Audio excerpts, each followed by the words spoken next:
Alright, all you guys that are into the gear, I got a question. I just need a little help.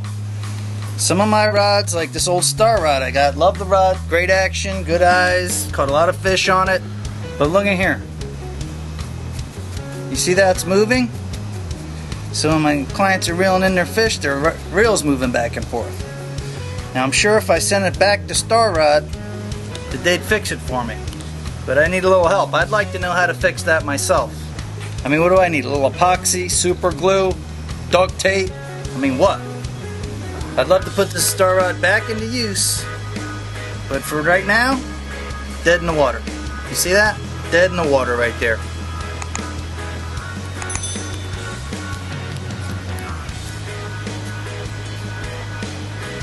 What are you gonna do? I got a lot of reels coming in, fresh ones.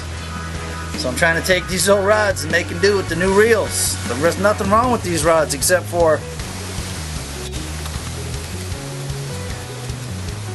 the hell is that? Help a real guy out. How do you fix that thing? Come on already. Somebody. Anybody. Please.